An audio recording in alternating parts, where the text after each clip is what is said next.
예, 지난주에는 우리가 이 시대 종교와 사상에 대해서 비판하면서 동양의 종교에 대해서 공부를 했습니다.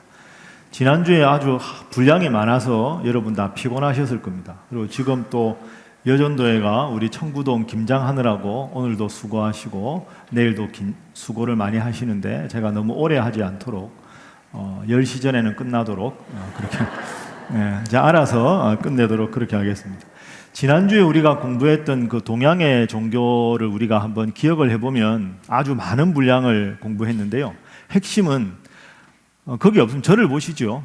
핵심은 서양 사람들은 뭐 천주교, 기독교 이렇게 오랫동안 1000년, 2000년, 미국 같으면 200년 이상 이렇게 있다가 옆집에 힌두교인이 있고 불교인이 있고 유교 믿는 사람이 오니까 다른 종교에 관심을, 그러니까 내 입장에서 다른 사람들에 대한 관심을 가지면서 종교에 관심을 갖기 시작했다.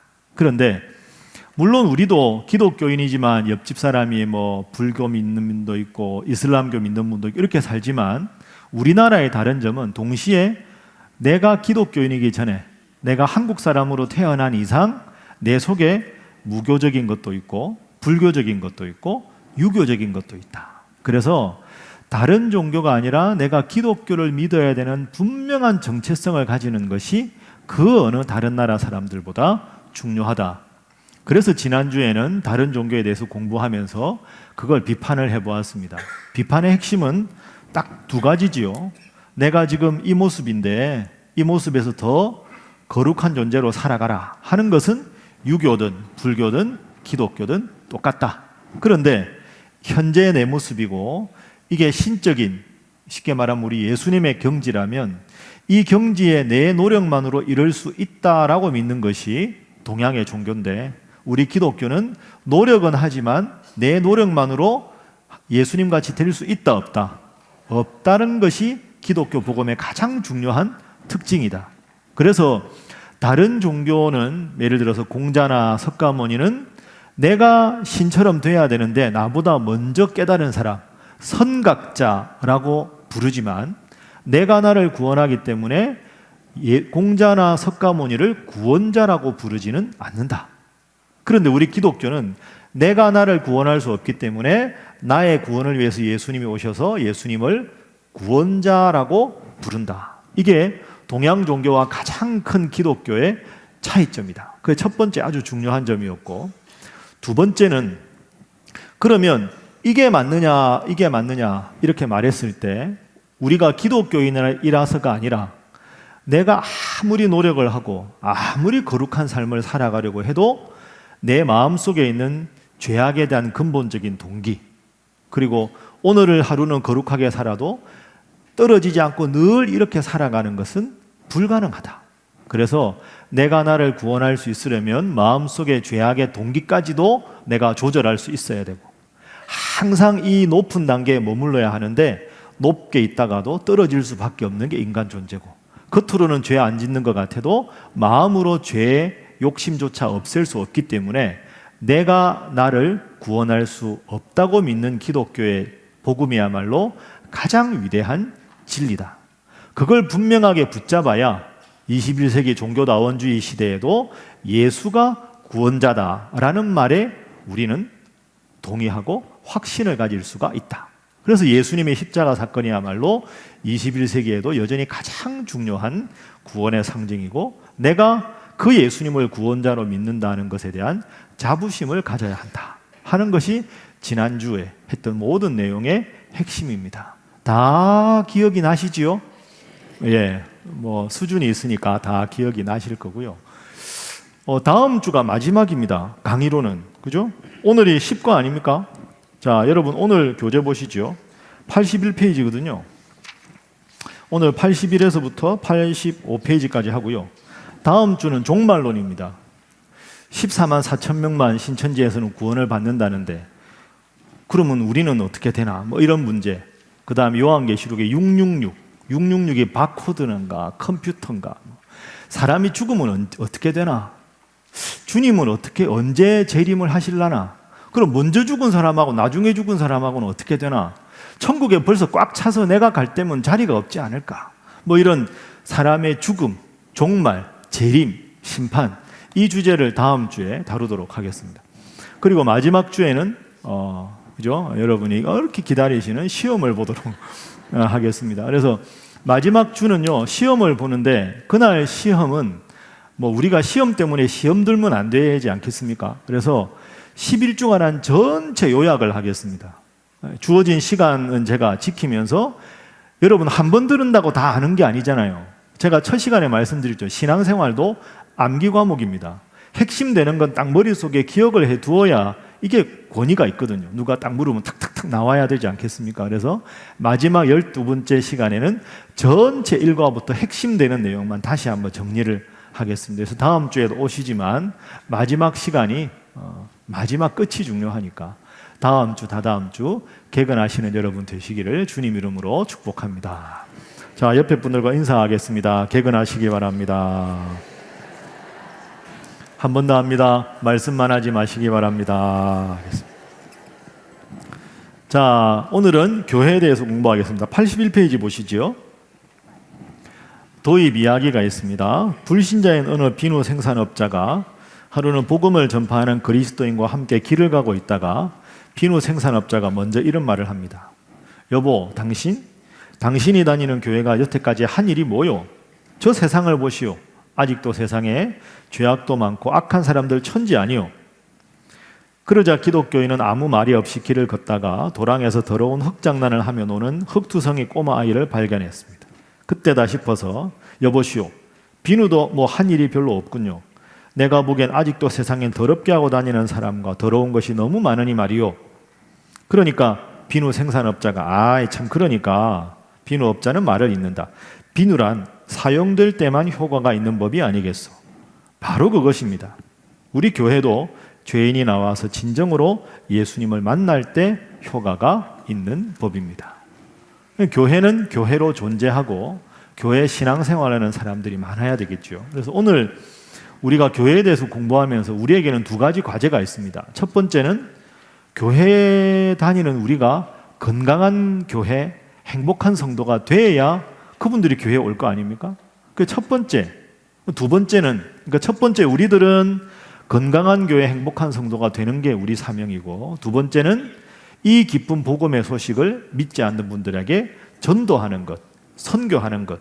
이게 두 가지가 중요하겠죠. 스스로는 주님 믿어서 행복할 수 있어야 되고, 두 번째는 아직 행복을 모르는 분들에게 전도할 수 있는 것. 자, 그게 우리 사명이다. 이렇게 생각하고 82페이지 넘어가겠습니다. 예, 오늘은 앞부분은 교회의 특징에 대해서 좀 하고요. 뒷부분은 로마 가톨릭, 천주교와 우리가 어떻게 다른가 이 부분 하고 뒷부분 결론 맺도록 그렇게 하겠습니다. 자, 여러분 교회가 뭔가요? 교회. 여러분 지금 어디 앉아 계시죠? 교회. 신일교회 앉아 계신 거 아닙니까? 교회라는 단어는 헬라어로 이렇게 씁니다. 에클레시아라는 단어가 많이 들어보셨을 텐데 교회라는 단어거든요. 근데 교회라는 에클레시아는 두 가지 단어로 구성되어 있습니다. 에크라는 말은 밖으로 이런 뜻입니다. 영어로 하면 out of라는 뜻입니다. 클레시아라는 말은 헬라어 칼레오에서 나왔습니다. 불렀다 이런 뜻이거든요. 그러니까 교회라는 말의 원래 뜻은 밖으로 불렀다. 그러니까 이 세상에 죄 짓고 마음대로 내 마음에 내 생각의 주인이 나다라고 생각하는 사람들 가운데 예수님을 믿는 사람, 예수님을 구원자로 고백하는 사람 나오시오 해서 밖으로 그 부름을 듣고 나온 사람들, 그 사람들이 교회라는 말의 뜻입니다. 그래서 밖으로 부름받아서 예수님을 믿는, 그러니까 세상 안에 있지만 세상 사람들과 달리 예수님을 구원자로 고백하는 사람들을 교회라고 한다. 자, 이렇게 생각을 한번 해보시죠. 교회 네 가지 특징이 있는데요. 한번 따라하겠습니다. 하나에 거룩한, 그 다음 뭡니까? 따라합니다. 보편적, 그 다음 따라합니다. 사도적.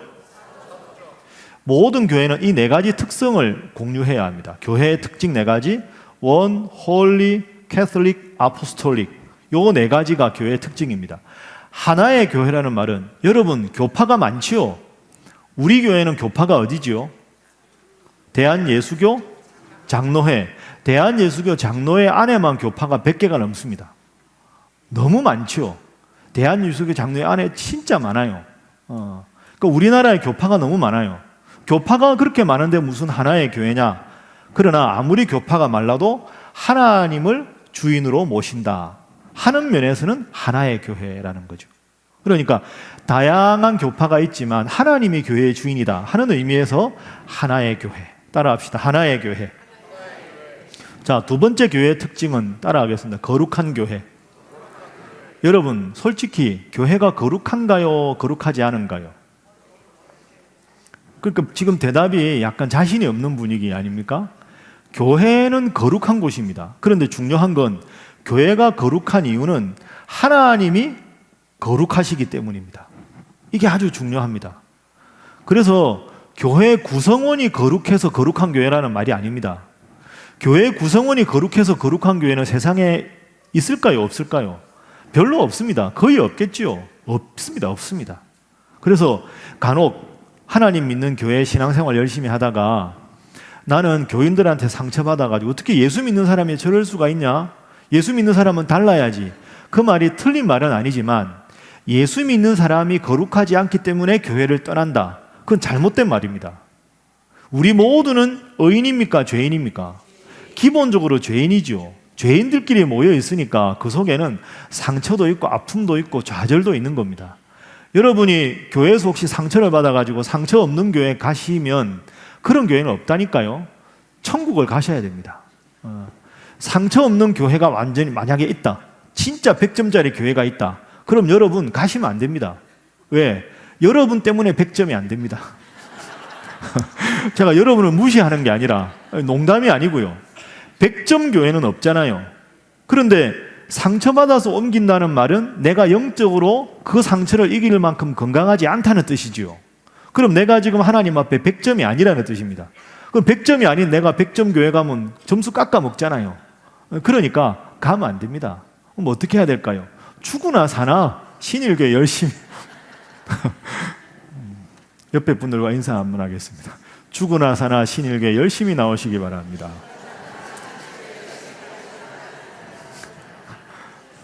하라고 하는 목사나 잘 따라하는 여러분이나 우리가 아주 분위기가 좋은 거죠. 그게 두 번째 거룩한, 그러니까 구성원의 거룩이 아니라 성도의 거룩이 아니라 누구의 거룩이다? 하나님의 거룩이다. 이걸 꼭 기억하셔야 합니다. 자, 세 번째, 보편적인 교회라는 말은요, 교회 안에는 그 어떤 계급이나 계층의 차별이 없어야 된다 하는 거죠. 누구나 신분 관계없이 성별 관계없이 누구나 예수님을 구원자로 믿고 하나님을 아버지로 믿는 사람들한테는 차별 없이 열려 있어야 된다 하는 것이 보편적이라는 뜻입니다. 이 보편적이라는 말이 영어로 우리가 아는 카톨릭, 캐슬릭이거든요. 그러니까 이게 영어로 하면 아까 원, 홀리, 캐슬릭인데요. 영어로 발음을 이렇게 하는데 그럼 로마 카톨릭만 교회인가? 그게 아닙니다. 여기서는 로마 천주교회라는 뜻이 아니라 보편적이라는 단어입니다. 그리고 마지막으로 따라하겠습니다. 사도적이라는 말은 하나님께서 예수님께 말씀을 전해주셨고 이 예수님이 12제자와 직계 제자들, 그러니까 합해서 사도들이죠. 이 가르침을 그대로 받은 게 현재 교회다 하는 의미에서 사도적 교회라는 뜻입니다. 그러니까 하나님, 예수님의 제자들과 초대교회 바울과 이런 바나바 이런 그 제자들과 사도들을 통해서 가르침이 전승된 그 성경의 가르침을 그대로 간직한 것이 교회다 이런 뜻이지요. 그래서 이게 있다가 보면 천주교하고 우리하고 큰 차이가 있습니다. 로마 천주교회는 근본적으로 어떻게 주장을 하냐 하면 예수님을 통해서 사도들에게 예수님 가르침이 전수가 됐잖아요. 그런데 사도들 중에 가장 우두머리는 베드로다. 사도들 중에 대표가 베드로고 베드로가 제1대 교황이다. 그러니까 예수님의 가르침이 베드로를 통해서 1대 교황이니까 이걸 통해서 교황을 정점으로 모신 로마 천주교회만 제대로 된 교회다. 여기서 차이가 납니다.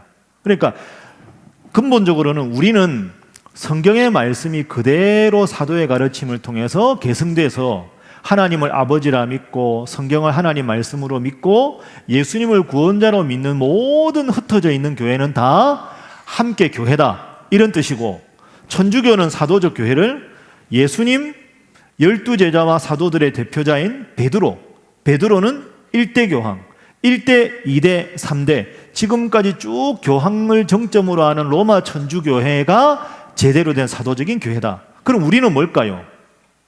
제대로 된 교회가 아닌 거죠, 천주교 입장에서 보면.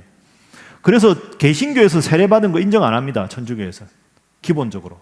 그리고 우리들에 대해서 아주 좀 하등으로 보죠, 멸시하는 경향이 있습니다. 그래서 천주교와 우리하고 차이점이 거기에 있는데요, 이따가 좀 더 확실하게 살펴보도록 하겠습니다. 그래서 이 네 가지가 교회의 근본적인 네 가지 특징이다. 자, 이거 시험에 나올 수 있습니다.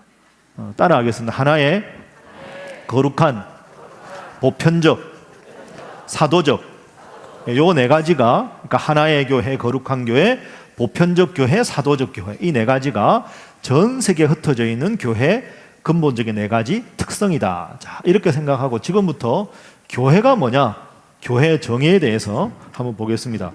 자, 교회란 무엇인가? 1번, 하나님의 백성들이다. 그죠? 82페이지 있는 대로. 자, 밑에 고린도전서 1장 2절이 있습니다. 자, 함께 교재에 있는 거 한번 함께 읽어보시죠. 시작.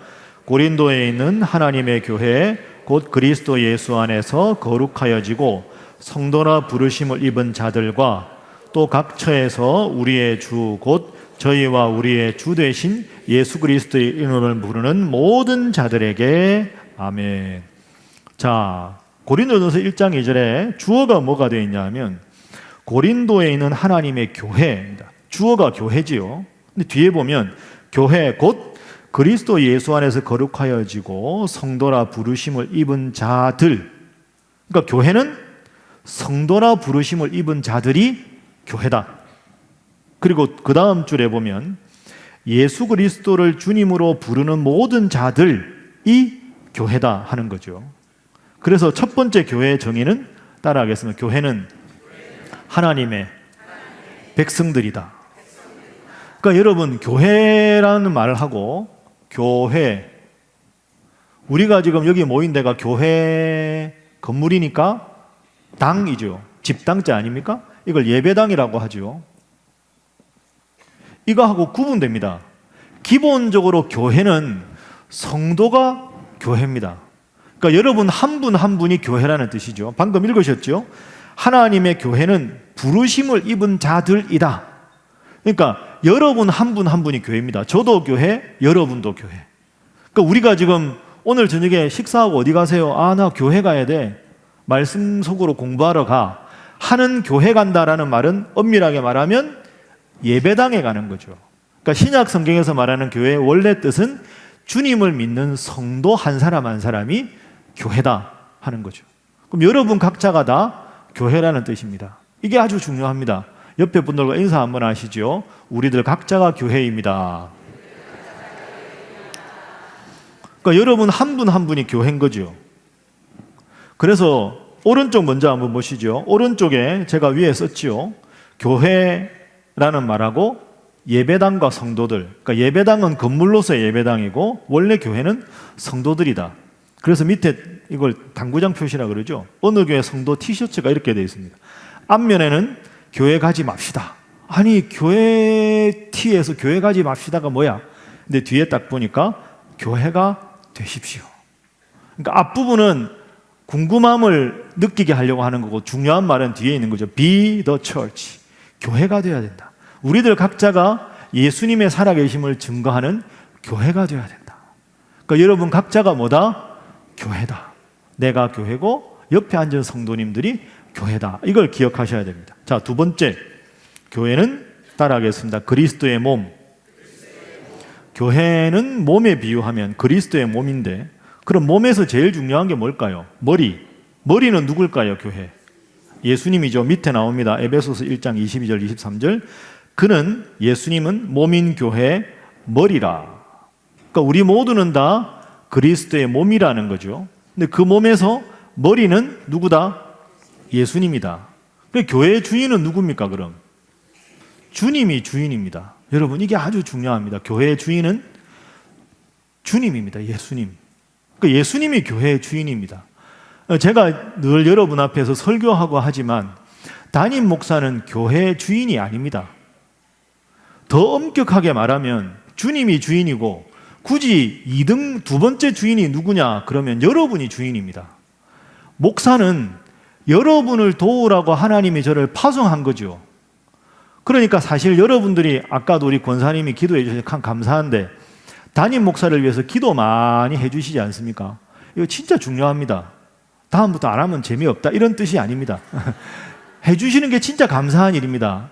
아주 힘이 됩니다. 그게 나야 지금도 우리 성도들이 기도하고 있다, 이게 제가 살아갈 수 있는 제일 큰 힘입니다. 그런 의미에서 목사를 위해서 기도하는 건 정말 좋은 일입니다.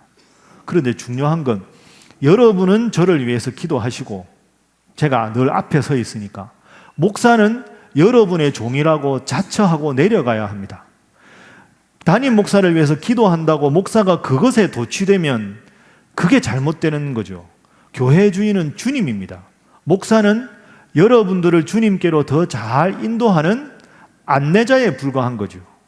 그러니까 안내자는 하는 게 아닙니다. 안내자는 좋은 멋있는 곳을 가게 되면 보십시오 해야 되지, 안내자만 주목받는 게 아니지요. 여러분은 저를 위해서 기도하고, 저는 그럴수록 더 겸손하게 낮추고, 그래서 우리 모두의 주인이신 주님을 드러내는 것, 그게 교회가 머리가 주님이시다 하는 말의 뜻입니다. 그리고 또 하나 이 의미 속에는 우리 모두는 다 그러면 뭘까요? 형제자매라는 거죠. 뭐 손가락이 자기가 서로 잘났다, 발이 잘났다 이러면 안 되잖아요. 제가 이거 말씀드렸죠. 내가 최고다. 5 손가락이 싸우는데 내가 최고다. 둘째는 뭐라고 합니까? 졸지 마세요. 이렇게 아무도 아니면 집게 손가락 가리키는 거. 내가 포인트 하니까 내가 최고다. 셋째는 내가 제일 길다. 4번째는 반지는 내가 낀다. 5번째는 아무리 생각해도 할 게 없잖아요. 나 없으면 장애인이다. 나도 있어요. 5개가 다 있어야 되는 거죠. 그러니까 모든 지체가 다 소중한 존재인 거죠. 앞장서서 결정하는 분도 소중하고, 뒤에서 기도하는 분도 소중하고, 다 소중한 거지.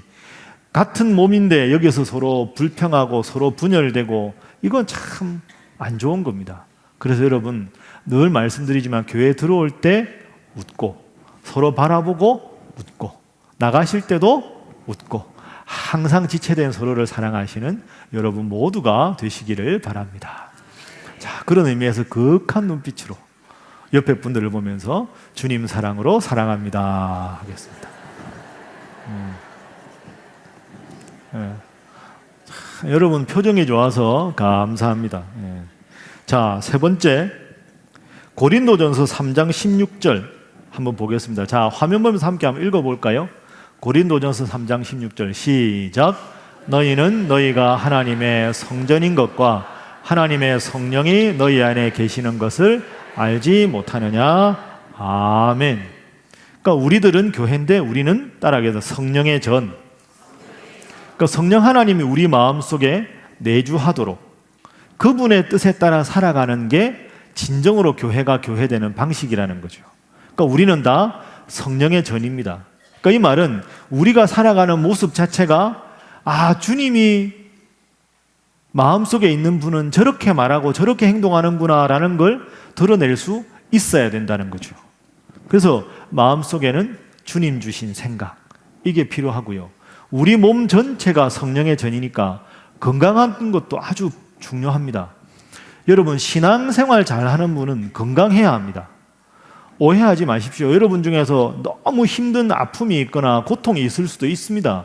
그건 하나님의 특별한 뜻이 있을 수 있겠죠. 사도 바울도 마찬가지인데. 그런데 여기서 성령의 전이라는 말은 이런 의미도 있습니다. 내가 내 부주의로 건강을 자꾸 잃어버리게 하는 것도 성경적으로 바람직하지 않습니다. 하나님의 특별한 뜻에 의해서 병을 주셔서 그것 때문에 기도하게 되는 경우는 예외로 두고, 내가 하나님이 건강한 몸을 주셨는데 이 건강한 몸을 계속 안에다가 이렇게 연기가 내 속에서 부글부글 끓어오르고 뭐 뜨거운 게 들어가고 뭐 이렇게 되고 이런 건 바람직하지 않습니다. 그러니까 술과 담배는 구원과 관계된 게 아니지만 이 본문과 연관해 보면 하나님께서 내 마음속에 거하시고 그분의 뜻대로 살아가야 되는데 많은 알코올 때문에 내가 내 생각을 잃어버리고 내가 부족한 모습, 부끄러운 모습을 보이는 것 자체가 신앙적으로 덕이 별로 되지가 않는 거죠. 그래서 술, 담배 하는 것이 신앙적으로 덕이 되지 않는다, 이런 뜻입니다. 술, 담배 하시는 분 손들어 보시라는 말은 제가 안 하겠습니다. 그렇지만 주님을 가까이 하면 할수록 주님이 더 좋으면 그보다 더 좋아했던 것들에 대한 가치가 점점 멀어지고 주님이 더 좋아져야 하지 않겠습니까? 그래서 여러분, 건강하게 사시는 것도 신앙적인 것과 연관된다, 그렇게 우리가 생각할 수 있습니다. 자, 오른쪽 넘어가겠습니다. 자, 저를 한번 따라하겠습니다. 교회 가지 말고 교회가 되세요. 티셔츠 다음에 나오는 거죠. 위에서 5번째 줄. 그렇다고 예배당 가지 말라는 뜻이 아니고, 예배당만 가면서 내가 교회라는 사실은 잊어버리고 살아가지 말고 나의 입술의 모든 말과 내 마음의 모든 묵상이 주님께 연락되는 그런 삶을 살아라, 이런 뜻이 되겠습니다. 자, 4번째, 교회가 무엇인가? 교회는 하나님 나라의 모형이요 천병입니다, 이런 뜻입니다. 그러니까 여러분, 지금까지 1번부터 3번은 이거였죠. 1번부터 3번은, 그러니까 교회는 하나님의 백성이다. 2번째, 교회의 머리는 예수 그리스도다. 세 번째, 주님께서 내주하시는 성령의 전이다. 그러면 예배당은 뭐냐? 그러면 예배당은 필요 없냐? 예배당 안 가도 되냐? 그게 아니라는 겁니다. 그게 4번째죠. 교회는 하나님 나라의 모형이요 천병입니다. 여러분, 신약 성경에 보면 교회가 많이 나오죠. 예를 들어서 교회가 뭐뭐 나옵니까? 아무거나 불러보세요. 신약 성경에 나오는 교회들, 에베소 교회, 빌립보 교회, 데살로니가 교회, 안디옥 교회, 갈라디아 교회, 라오디게아 교회, 많이 나오잖아요. 그러니까 이 교회도 필요한 거죠. 이건 하나님 나라를 세상적으로 확대하는 전초기지, 그러니까 군대로 말하면 베이스 캠프가 필요한 거죠. 그래서 하나님을 주인으로 모시는 삶을 딱 살면서 세상으로 침투해서 세상을 주님 원하시는 곳으로 바꾸어가는 베이스 캠프에 해당되는 게 교회라는 겁니다.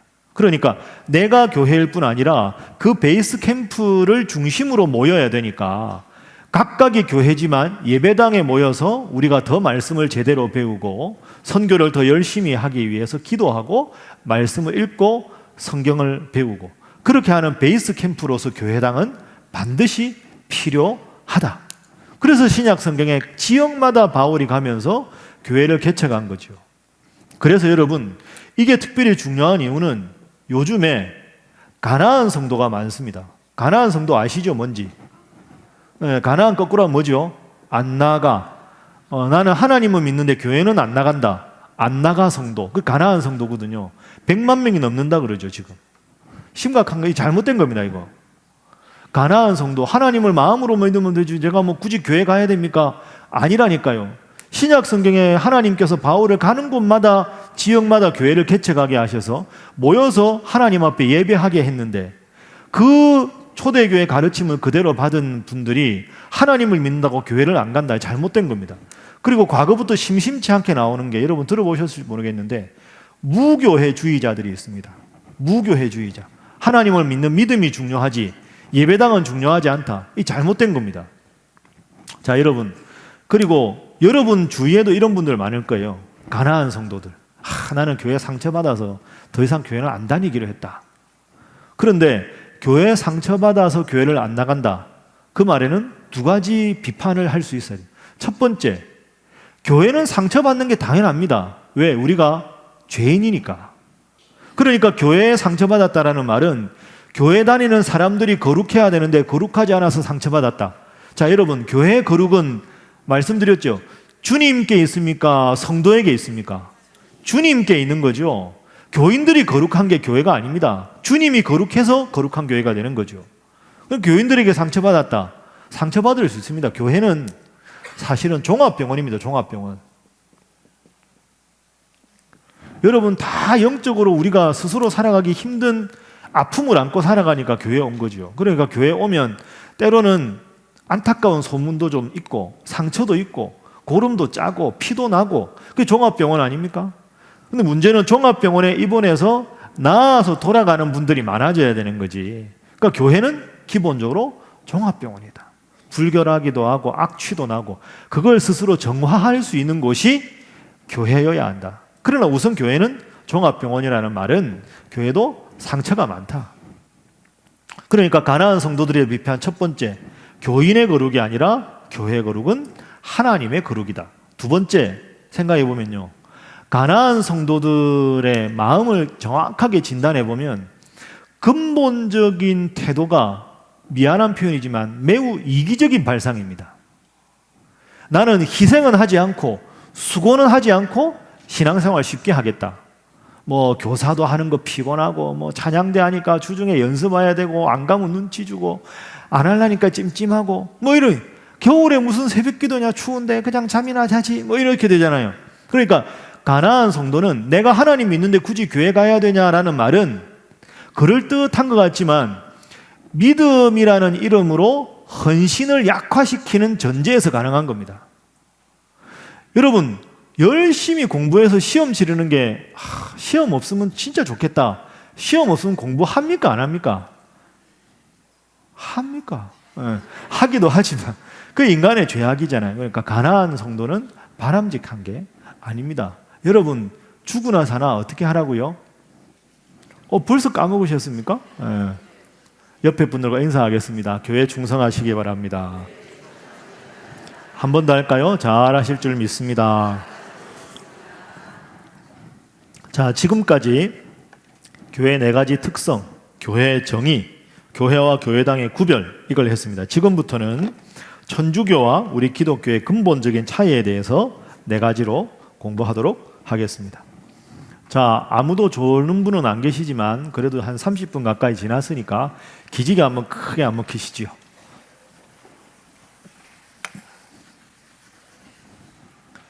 예, 화끈하게. 예. 자, 몸을 왼쪽으로 돌려서 어깨를 좀 주물러 주도록 하겠습니다. 자, 지체를 사랑하는 마음으로. 예. 천주교, 로마 천주교회하고 우리하고 근본적으로 차이점이 네 가지 정도가 있습니다.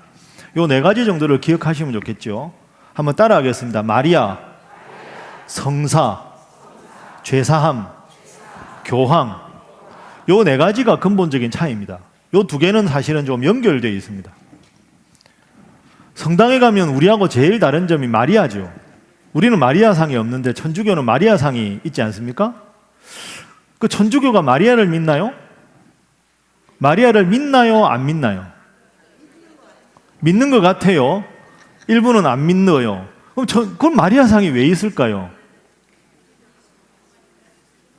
예? 그 앞에서 기도합니다. 마리아 앞에서. 우리는 기도를 누구 앞에서 합니까? 주님 앞에 하는데 그분들은 마리아 앞에서 기도합니다. 그럼 천주교에서 마리아 위치가 뭘까? 이게 우리가 참 궁금한데요. 자, 오늘 한번 정리를 해보겠습니다. 자, 우선 마리아에 대해서 로마 가톨릭의 공식 교리, 공식적으로 로마 가톨릭을 로만 캐슬릭이라고 발음하는데요. CATHOLIC니까 가톨릭인데 공식적으로는 가톨릭이라고 씁니다. 가톨릭. 여러분, 가톨릭 하는데요. 가톨릭 이렇게 씁니다. 가톨릭. 발음은 가톨릭 이런데 가로 씁니다. 카로 안 씁니다. 왜 이렇게 쓸까? 카가 더 편한데? 제가 이걸 가톨릭 신부님한테 한번 물어봤어요. 왜 가톨릭이라고 발음하는데 가톨릭이라고 한글로 쓰냐고. 그러니까 그분이 웃으면서 하는 말이 카를 쓰는 게 더 편한데 가를 써야 되는 이유가 있다고. 뭐냐고. 그게 대학 입시하고 관계된다고. 대학 입시, 대학 설명할 때 가나다 순으로 가잖아요. 그러니까 가톨릭이니까 제일 먼저 나오는 거죠, 주로. 그러니까 학교 이름을 기억하는 게 아주 중요하잖아요. 카로 나오면 저 밑에 나오잖아요. 그래서 우리는 가톨릭이라고 쓴다고. 이거 진짜냐 그러니까 자기 진짜라고. 그러니까 여러분도 생각해 보면 이렇게 쓰잖아요. 가톨릭, 영어로 캐슬릭, 둘 다 큰데 그로 쓰는 이유가 거기 있다고. 그분 말씀은 배 목사한테만 말하는데 그래서 쓴다고. 그래서 이유치고는 별로 설득력이 없다 그러니까 그래도 이게 현실적으로 중요하다고 하여튼 참고하십시오. 자, 로마 가톨릭에서 마리아에 대한 공식 교리를 알려드리겠습니다. 5개가 있어요. 교재에 보는 대로. 이 5가지를 안 믿으면 가톨릭에서 파문되는 겁니다. 중요한 거죠. 첫 번째, 평생 동정녀였다. 두 번째, 원죄가 없으셨고 평생 죄 없는 삶을 살아가셨다. 세 번째, 육체를 입고 승천하셨다. 몽소 승천이라 그럽니다. 몸소가 아니라 몽입니다. 입을 몽자 이렇게 씁니다. 몽소 승천, 부름을 입어서 하늘에 오르셨다. 여기 보면 원죄가 없다, 평생 죄 없는 삶을 살았다 하는 말은 무염 시태, 태로부터 시작돼서 오염된 죄가 없으셨다. 몽소승천, 무염시태. 어렵죠, 말이. 어려워야 권세가 있습니다. 그래서 어렵습니다, 실제로. 어려운 게 권위가 있어 보이거든요, 실제로. 무염시태, 몽소승천. 하나님의 어머니다, 마리아가. 이게 4번째 교리입니다. 5번째, 구원사역을 중재한다. 이 5가지가 가톨릭에서 가르치는 공식적인 마리아 교리입니다. 이 중에 하나라도 부정한다, 그건 파문입니다. 가톨릭 성도가 안 됩니다. 성경의 진리를 믿지 않는 것과 똑같습니다, 이게. 자, 여러분에게 묻겠습니다. 첫 번째, 마리아가 평생 동정녀였나요? 여러분 가톨릭 못 갑니다, 그럼. 그죠? 평생 동정녀인 이유, 평생 동정녀가 아니었다 이유가 뭔가요? 동생들이 있다. 자, 보겠습니다. 밑에 발로 나오죠. 마태복음 13장 55절 화면 보겠습니다. 함께 읽어볼까요? 자, 시작. 이는 그 목수의 아들이 아니냐? 그 어머니는 마리아, 그 형제들은 야고보, 요셉, 시몬, 유다라 하지 않느냐? 자, 목수의 아들은 누구를 말할까요? 예수님. 예수님 어머니 마리아 맞지요? 예수님 형제, 예수님이 장남이니까 야고보, 요셉, 시몬, 유다, 남자 형제만 동생이 몇 명입니까? 4명입니다. 그런데 어떻게 동정녀입니까? 동정녀가 될 수가 없죠. 밑에 동생이 줄줄이 4명이나 있는데. 그럼 성경에 이렇게 나와 있는데 천주교는 왜 동정녀라고 할까요? 사촌 동생들이다. 친동생이 아니라, 그러니까 동생이라는 말은 친동생도 동생, 사촌 동생도 동생, 팔촌 동생도 동생은 동생이잖아요. 그렇게 해석하는 거죠. 말이 좀 안타깝죠. 네, 그렇습니다. 두 번째, 원죄가 없었다. 이거 성경적으로 맞나요? 틀리나요? 틀리죠. 모든 사람이 죄인인데 어떻게 마리아가 원죄가 없겠습니까? 세 번째, 육체를 갖고 승천했다. 성경에 나옵니까? 안 나옵니까? 안 나옵니다. 성경에 나오는 사람은 있죠. 에녹 같은 사람, 엘리야 같은. 마리아는 아닙니다. 하나님의 어머니 어떻게 생각하십니까? 아니지요. 예수님의 육신의 어머니, 이래야지 말이 되지. 예수님이 하나님하고 같은 동급이라 그래도 하나님의 어머니다, 이 말이 안 되잖아요. 5번째, 구원사역을 중재한다. 천주교는 이렇게 말합니다. 구원자는 예수님밖에 없다는 걸 천주교가 인정합니다. 그럼 마리아는 뭐냐? 자, 예수님이 불효자였나요? 효자였나요? 효자였지요. 예수님 33년 사셨는데 30년간 마리아와 요셉이를 돕다가 3년 동안만 하나님 일을 하셨어요. 예수님이 효자잖아요. 그러니까 여러분, 우리가 예수님 앞에서 고개 딱 들고 나는 의롭다 할 사람 없잖아요. 주님 앞에 서면 괜히 우리가 주님 죄송합니다 이렇게 되잖아요. 그러면 어떤 게 더 자연스러우냐 하면 로마 가톨릭의 마리아 해석은 이렇습니다. 예수님은 효자다.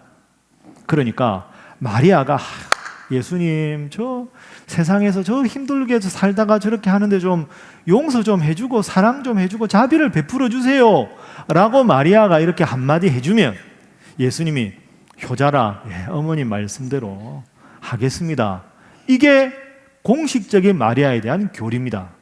그래서 딱 한마디로 하면 마리아를 통해서 예수 그리스도께로, 이게 공식적인 구원입니다. 그러니까 여러분 헷갈리면 안 되는 게요, 마리아를 믿고 구원받는 게 아닙니다. 천주교는 구원은 오직 예수님입니다. 그런데 이게 아주 모호한 표현이죠. 예수 믿어 구원 얻는 걸 인정하는데 누구를 통해서? 마리아를 통해서 예수께로. 예수님 효자니까 이렇게 하는 게 훨씬 더 자비로운 방식이다. 그러니까 성당에 들어가기 전에 일단 마리아 좀 이렇게 예수님한테 좀 이렇게 좀 이렇게 이런 정서가 있는 거죠. 그래서 마리아가 높게 되는 겁니다. 자, 이상 말씀드린 이 5가지는 성경적 근거가 있을까요? 없을까요? 없습니다. 그래서 여러분 앞으로도 이제 천주교 3가지 더 해야 되는데 핵심을 꼭 이해하십시오. 로마 천주교하고 우리하고 근본적인 차이점은 마리아를 믿느냐, 마리아 위치, 교황의 위치 이게 아닙니다. 핵심은 이겁니다. 요걸 꼭 기억하시죠. 한번 따라하겠습니다. S는 T다. 이게 로마 천주교입니다. S는 성경, 영어로 스크립처거든요. T는 뭐냐 하면 트래디션입니다. 전통. 이거는 성경. 이 권위가 어떻다? 같다. 이게 천주교입니다. 우리는 뭐냐 하면 결론부터 말해 우리는 성경의 권위가 높고 그 어떤 것도 다 아래에 있습니다. 성경이 스크립처가 최종적인 권위다. 이게 천주교와 우리의 근본적인 차이입니다. 자, 제가 이걸 잠깐 설명을 좀 하죠. 천주교에서 T가 대문자 T가 뭐냐 하면 천주교의 공식 로마 가톨릭의 신부님들 대표, 신학자들 대표가 모여서 그 시대마다 상황에 대해서 로마 천주교의 교리를 확정할 때 그 확정된 로마 천주교의 교리를 대문자 T를 써서 트래디션이라고 합니다. 그래서 로마 천주교의 대표자들인 신학자와 성직자들이 모여서 이것이 진리다, 이것이 천주교의 교리다라고 주장하면 그 주장한 교리는 성경과 권위가 같다는 거죠.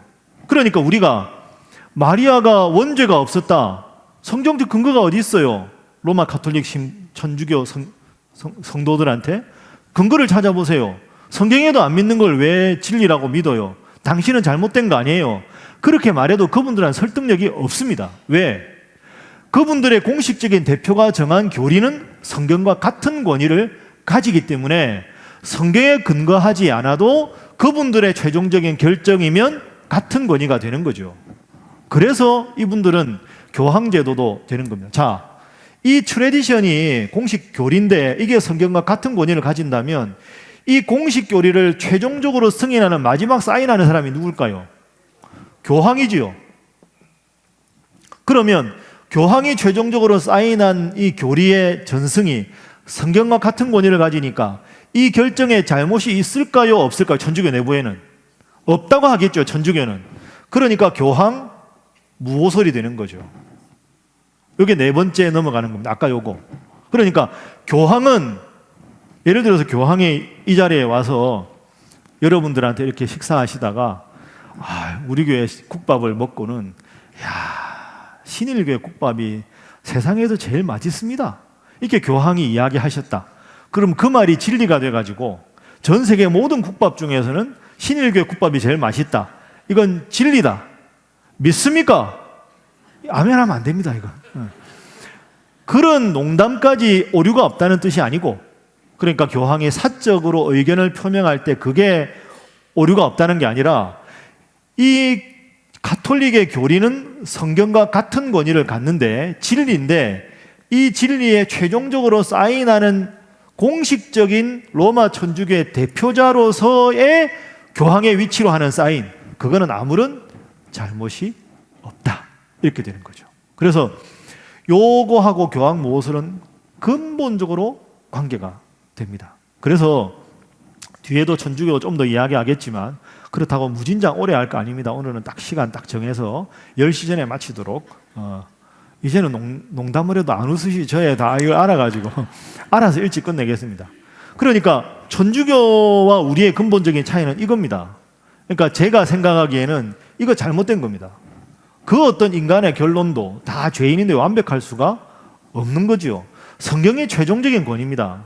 논리적으로 온 세상의 모든 목사님들이 다 모여가지고 결정해도 그게 성경에 위배되는 거면 그건 잘못된 결정이지요. 성경이 우리의 최종적인 권위를 갖는다. 이것과 그렇지 않은 것이 천주교와 우리의 공식적인 차이다. 자, 요거 생각하시면 됩니다. 그러니까 오늘의 제일 중요한 거 이겁니다. 저를 따라 하시죠. 성경이 최종적인 권위를 갖는다. 자, 그거 기억하시고, 그래서 마리아론 5가지가 공식 교리인데 이게 성경과 같은 권위를 가지니까 이 중에 하나라도 안 믿으면 가톨릭은 가톨릭이 아닌 거죠. 가톨릭 성도가 안 되는 겁니다. 잘못된 거죠. 그래서 기도할 때도 평생 동정녀이신 마리아여 라고 기도하는데 이것은 성경적으로 틀렸다. 넘어가겠습니다. 그러면 이런 질문을 할 수 있죠. 왜 이렇게 마리아를 강조하나, 천주교가? 같은 성경인데 그렇게 마리아를 강조하는 이유가 뭘까? 이건 2가지 정도 이유가 있는데요. 첫 번째는 로마 천주교가 매우 남성 중심입니다. 로마 가톨릭의 신부님은 여성이 될 수 있나요, 없나요? 못 되지요. 지금도 로마 가톨릭은 안 됩니다. 그러니까 아주 남성 중심입니다. 그리고 남성 중심이지만 또 한편으로는 아주 피라미드입니다. 요 제일 위에 누굴까요? 교황, 추기경, 주교, 그 다음에 신부, 부제 이렇게 내려가죠. 아주 이런 위에서 명령하면 아래에서는 복종한다. 상명하복이잖아요. 그러니까 천주교는 군대하고 좀 비슷합니다. 명령하면 무조건 와야 됩니다. 무조건 복종이죠. 이게 아주 경직된 구조입니다, 이게. 그래서 이건 여담인데요. 제가 군목 출신이잖아요. 김명삼 목사님하고 저하고. 우리 군목 훈련을 받으러 가서 우리가 구주 기본 훈련을 받거든요. 목사님, 신부님, 법사님이 같이 받습니다. 진짜 이게 나름 참 이게 재밌는 모임입니다. 머리 빡빡 깎은 분하고, 근데 우리 목사님들은 군대를 처음 가는 현역들이고, 스님들은 군대 갔다 온 사람도 있고 안 갔다 온 사람도 있고, 신부님들은 전부 군대 갔다 온 분들이 다시 옵니다. 군대 다시 가고 싶으세요? 끔찍하시죠, 남자분들은. 그런데 훈련은 같이 받으니까 힘들어요. 나이도 많으시고. 근데 그분들한테 자, 군종 신부로 다시 군대 가실 분 손 들어 보세요. 아무도 없을 겁니다, 아마 신부님들 중에. 그럼 왜 왔을까요? 상명하복이니까 위에서 본부에서 누구 군종 신부로 가세요. 그럼 와야 되는 거죠. 그래서 훈련 받을 때 힘들어요. 목사님들은 처음이라 뭐든지 열심히 하거든요. 근데 이분들은 다 해봤잖아요. 제가 할 때만 해도 3년 군생활한 분들인데 얼마나 하기 싫겠어요. 그럼 이분들이 잘못하면 을차녀는 같이 받는 거죠. 같은 부대니까. 그럼 어느 날 너무 힘들면 유격거든 가서 이제 목사님 한 분 중에 성격이 좀 급한 분이, 신부님 똑바로 좀 합시다. 이게 될 거 아닙니까? 신부님은, 목사님 말이라도 그렇게 하면 안 되지. 우리가 지금 3년하고 또 하는데 하고 싶겠어요? 아니 그렇더라도 훈련은 같이 하니까 기합을 받으니까 알았어요. 그분들도 이해가 되잖아요. 억지로 오신 거죠. 왜? 상명하복이니까. 이건 아주 경직된 구조죠. 그런데 여러분, 세계적인 종교는 다 경직되면 안 됩니다. 포용성이 있어야 됩니다. 품어주고 죄 지어도 안아주고, 그죠? 뭔가 좀 따뜻한 게 필요하죠. 그런데 성직자도 다 남성만 되지, 명령에 복종해야 되지. 이런 딱딱한 구조에서 천주교 내에서 따뜻한 포용성, 수용성, 여성성, 한없는 자비, 이걸 느낄 수 있는 가장 유일하고 가장 좋은 게 누굴까요?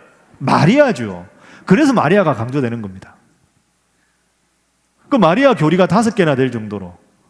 그 마리아 하면 괜히 우리도 마리아가 훌륭한 여인이긴 한데 원죄가 없었다, 뭐 평생 동정녀였다, 너무 나갔잖아요.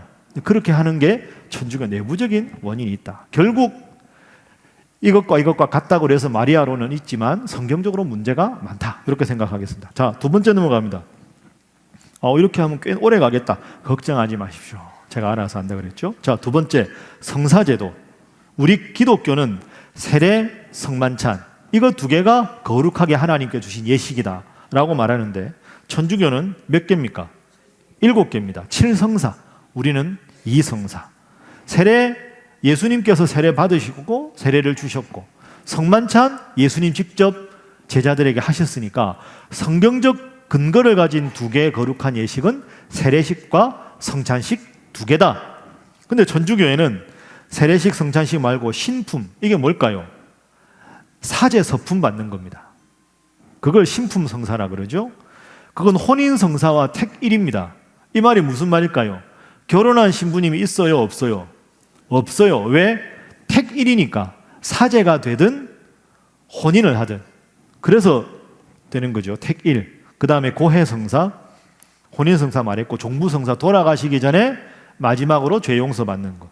견진성사는 세례받은 다음에 몇 주간 교육을 해서 좀 더 믿음을 강화시키는, 영어로 하면 confirmation, 확증한다 하는 게 7개입니다. 자, 세례식 성찬식 말고 이 5가지는 예수님께서 친히 거룩하다고 제정하신 예식인가요? 아닌가요? 아니지요. 그런데 왜 7개일까? 여기도 이겁니다, 이거. 공식적으로 5개가 더 있다라고 주장했으니까 7개가 되는 거죠. 자, 세 번째, 네 번째는 함께 연결이 됩니다. 자, 이게 오늘 제일 중요한 부분인데요. 자, 여기를 한번 보겠습니다. 자, 우리가 죄를 짓습니다. 여러분, 죄를 지으면 누구한테 기도합니까? 하나님께 누구의 이름으로? 예수님의 이름으로. 그리고 기도하면 하나님께서 우리에게 용서해 주신다. 그죠? 죄를 회개하면 용서해 주신다. 이게 우리 기본적으로 우리가 아는 성경입니다. 이건 뭐 성경 구절을 굳이 들지 않아도 내가 죄 지어서 하나님 앞에 예수 이름으로 기도하면 하나님 용서해 주신다. 여기서 천주교랑 우리랑 가장 큰 차이가 있습니다. 천주교는 뭘 하나요? 고해성사 합니다. 고해성사. 고해성사 해보셨어요? 네. 고해성사 참 이게 그죠? 참 그래요. 고해성사. 천주교는 왜 고해성사 하느냐? 천주교는 죄가 2가지가 있습니다. 한번 따라하겠습니다. 대죄, 소죄. 보면 아시겠지요? 대죄는 뭘까요? 큰 죄. 소죄는 작은 죄. 자, 그러면 대죄를 고해성사할까요? 소죄를 고해성사할까요? 예, 죄는 크게 들리는데 죄 이러는데 이게 앞에는 예, 이게 고해성사하는 겁니다. 대죄. 이거는 스스로 기도하는 거. 믿는 마음으로 신심기도라고 하죠. 그러니까 소죄는 작은 죄입니다. 작은 죄, 하찮은 죄. 그죠? 지금 옆에 분들 볼펜 쓰는데 살짝 훔쳐 이렇게 있다가 펜 없네? 뭐 이러다가 이제 이렇게 뭐 슬쩍 주고 이런 작은 죄. 이게 신심기도로 용서해 주세요. 근데 대죄는 구원의 치명적인 문제가 될 만한 심각한 죄가 대죄입니다. 예를 들어서 간음을 했다. 예를 들어서 아니면 살인을 했다. 이런 아주 큰 죄. 그 큰 죄는 반드시 고해성사를 통해서 죄를 용서받는 사죄가 가능합니다. 천주교의 입장에서.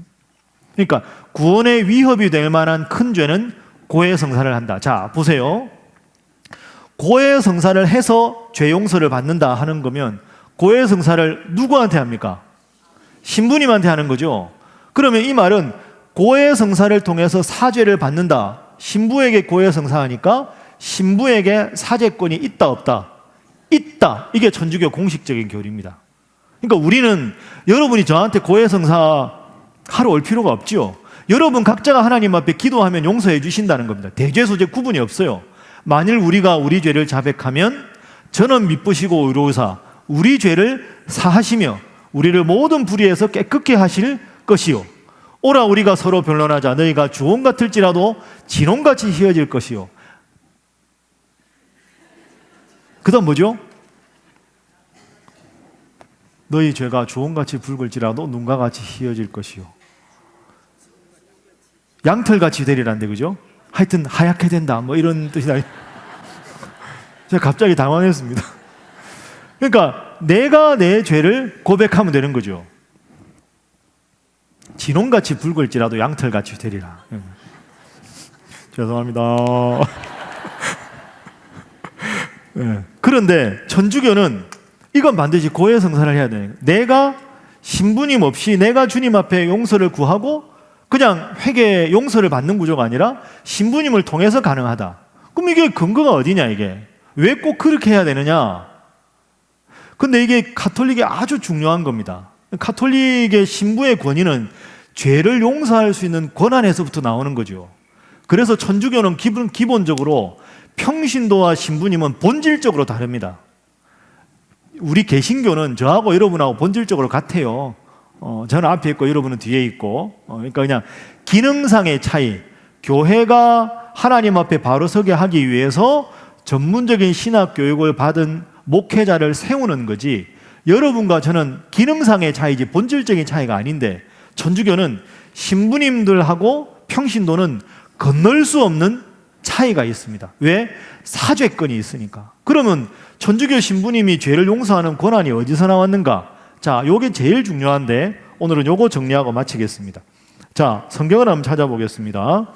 오른쪽에 여러분 85페이지, 교황하고 같이 연결되는 거니까요. 자, 마태복음 16장 16절에서 19절 말씀입니다. 자, 화면만 보시죠. 이게 오늘 제일 중요한 구절들이니까요. 여러분 기억해 보십시오. 자, 16절에 이렇게 말합니다. 시몬 베드로가 대답하여 이르되 예수님께, 주는, 예수님 당신은 그리스도시요 구원자시요 살아계신 하나님의 아들이십니다 하고 베드로가 고백을 했습니다. 자, 17절 보죠.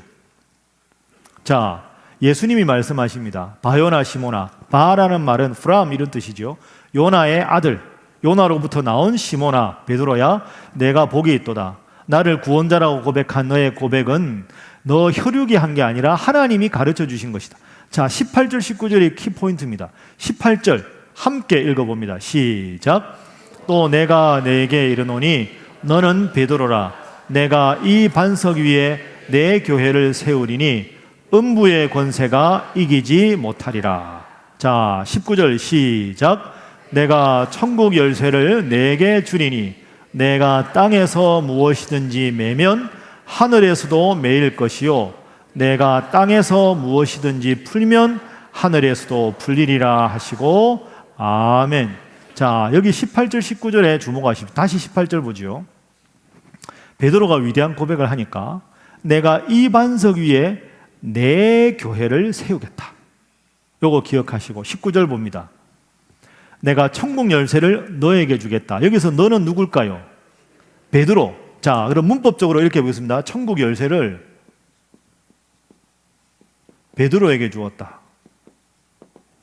그 다음 보시죠. 자, 19절 다시 돌아갑니다. 19절 다시 한번 보여주시죠. 자, 내가 누구죠? 베드로죠. 자, 베드로가 땅에서 매면 하늘에서도 매일 것이요 땅에서 풀면 하늘에서도 풀리리라. 자, 요거 보겠습니다. 이제 여기 보시죠.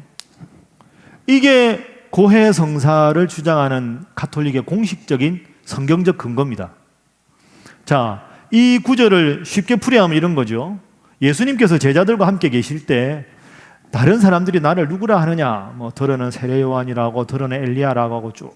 자, 예수님이 정말 묻고 싶었던 질문은 너희들은 나를 누구라고 하느냐? 나와 지금 동고동락하고 내가 너희에게 모든 기적을 보이고 말씀을 전했는데 너희는 나를 누구라고 하느냐? 베드로가 예수님 당신은 그리스도시고 살아계신 하나님의 아들이십니다. 요나의 아들, 요한의 아들 시몬아, 내가 복이 있도다. 내가 너의 이 믿음 위에 내 교회를 세우겠다. 내가 천국 열쇠를 베드로 너에게 주겠다. 그래서 베드로 내가, 성경에 네 가지요. 땅에서 매면 하늘에서도 매일 것이고 땅에서 풀면 하늘에서도 풀리리라. 여기서 중요한 건 순서입니다. 하늘에서 매면 땅에서 매는 게 아니고요. 땅에서 매면 하늘에서도 매고 땅에서 풀면 하늘에서도 푼다. 이걸 문법적으로 문장으로 그대로 해석하면 천주교가 이렇게 해석합니다. 봐라, 천국 열쇠를 베드로에게 주지 않았느냐? 베드로가 일대 교황이다.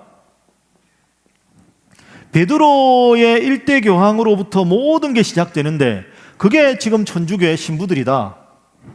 그러니까 천국 열쇠를 베드로에게 주었고 베드로가 일대 교황이고 일대 교황으로부터 계속 내려와서 성직자가 되는 게 사제 신부들이니까 베드로의 뒤를 이은 신부님들이 죄를 듣고 하나님 저분을 용서해 주십시오 하고 땅에서 매달라고 하면 오케이, 너가 매달라 그러니까 내가 하늘에서 매주겠다.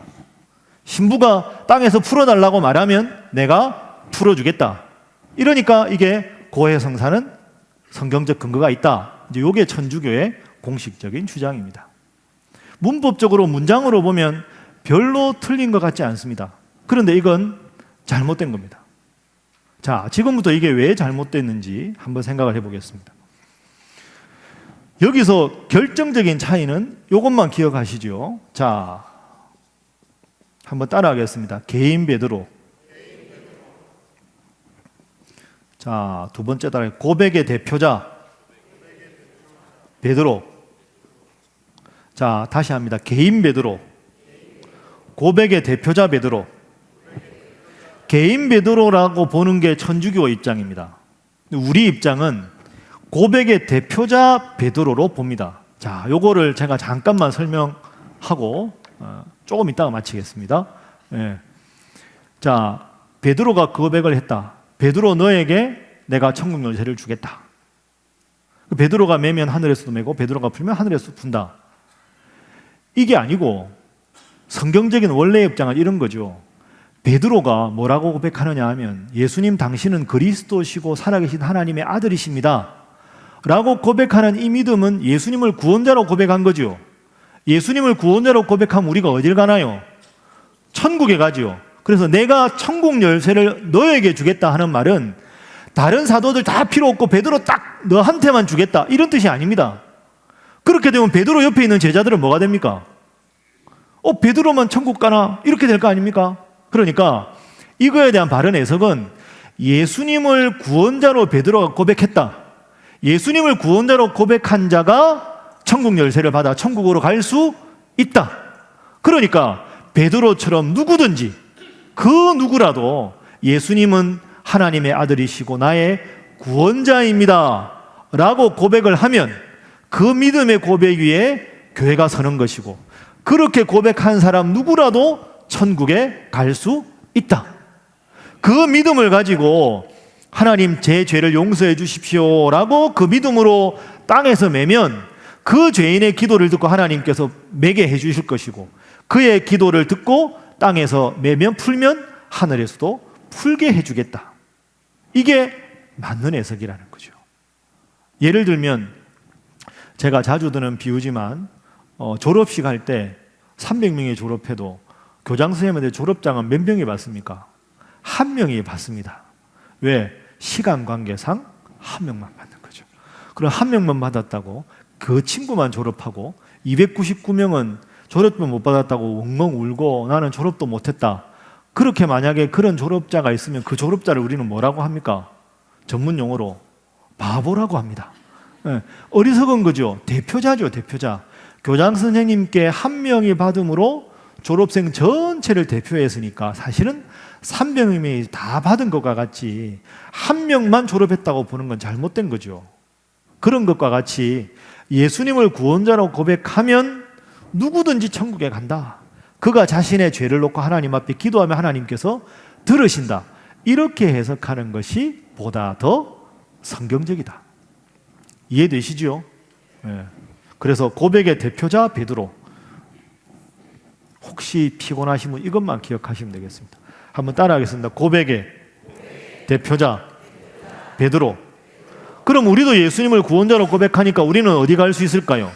천국 갈 수 있다. 옆에 분과 인사 한번 하겠습니다. 축하드립니다. 한 번 더 인사하겠습니다. 천국에서도 뵙겠습니다. 이게 오늘 핵심입니다. 그리고 여러분 요거 한번 생각해 보시죠. 베드로가 일대 교황이다. 이건 천주교 내부 해석입니다. 그리고 근거를 따져보면 예수님 돌아가신 다음에 초대교회 대표자는 베드로가 아니라 예수님의 친동생 야고보입니다. 제자 중에서 베드로가 반장 제자였지 사도행전이나 갈라디아서를 시간 관계에서 읽지 않겠지만 읽어보면 야고보가 저를 보시죠. 야고보가 더 사실 사도회를 주관하는 의장이었습니다. 그게 첫 번째 이게 베드로 개인이라는 것의 문제점이고 또 하나는 베드로가 일대 교황이다. 이건 말이 안 되는 겁니다. 천주교 내부에서 교황으로 임명한 거지. 왜 그러면 베드로가 교황이냐? 로마의 주교가 교황이잖아요. 여러분 초대교회 역사를 보면 로마 이제 처음에 기독교가 천주교 포함해서죠. 종교개혁 전이니까 확대하면서 전 세계 큰 5개 도시가 중요했습니다. 예루살렘, 안디옥, 콘스탄티노플, 알렉산드리아, 로마. 이게 엄청나게 중요한 도시니까 그 도시의 주교가 아주 큰 힘을 발휘했습니다. 예루살렘, 안디옥, 알렉산드리아 지금 이집트죠. 그 다음에 콘스탄티노플, 이스탄불 지금. 그 다음이 로마.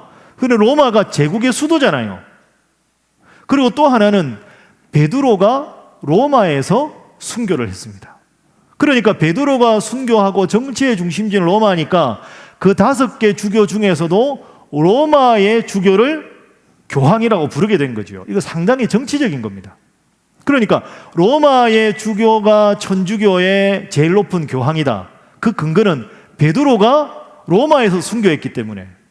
그런 논리라면 여러분, 베드로가 높습니까? 예수님이 높습니까? 예수님이 높지요. 예수님이 어디서 순교했습니까? 예루살렘에서 순교했잖아요. 그럼 예루살렘 주교가 교황이 되는 게 더 어울리지 않습니까? 성경적으로. 제자보다 선생님이 나은데. 그러니까 이건 사실은 내부 논리지 성경적 근거가 충분하지 않다. 그러니까 여기서 일대 교황은 베드로다. 베드로는 교황이다. 그 전통을 계승한 건 아까 여기서 넘어가면 성경과 전통은 같은데 전통을 최종적으로 승인하는 교황은 오류가 없다. 이런 식으로 넘어가는 거죠. 그러니까 오늘 전체 핵심은 따라서 성경이 최종적인 권위를 갖는다. 그러니까 여러분, 오늘 우리가 교회에 대해서 몇 가지 공부했는데 제일 중요한 거는 성경입니다. 성경. 그래서 성경이 말하는 걸 그대로 따르고 성경이 말하지 않는 것은 침묵하는 것. 그게 제일 정확한 거지. 성경이 말하지 않는 것까지 억측으로 이러한저런 논리를 갖다 붙여서 믿는 것 자체가 바람직한 믿음은 아닌 거죠. 자, 정리하면서 옆에 분 인사 한번 하겠습니다. 말씀대로 살아가시기 바랍니다. 다시 한번 합니다. 잘하시기 바랍니다.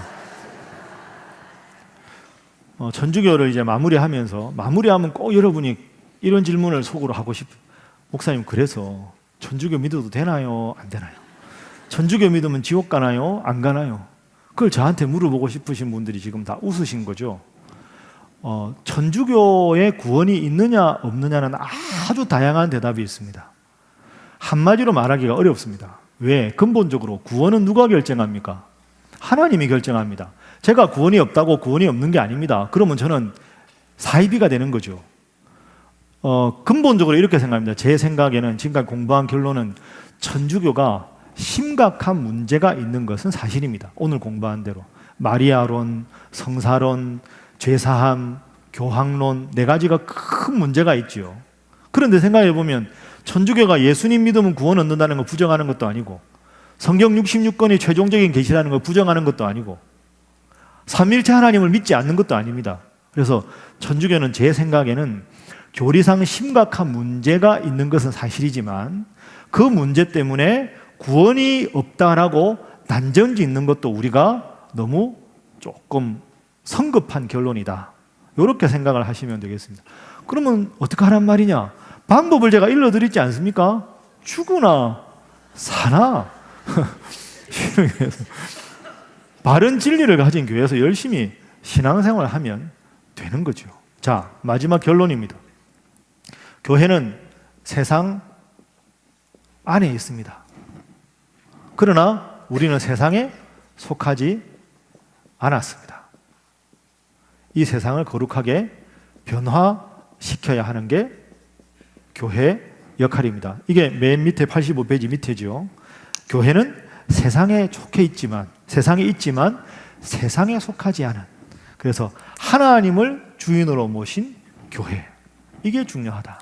그래서 차라리 저 산속에 들어가서 수도만 하는 사찰이면 차라리 속세와 분리되어 있을 테니까 편할 텐데, 도시 한복판에 있지만 세상 안에 있지만 세상에 오염되지 않고 타락하지 않고 거룩한 하나님을 드러내야 되는 것이 교회 존재 이유입니다.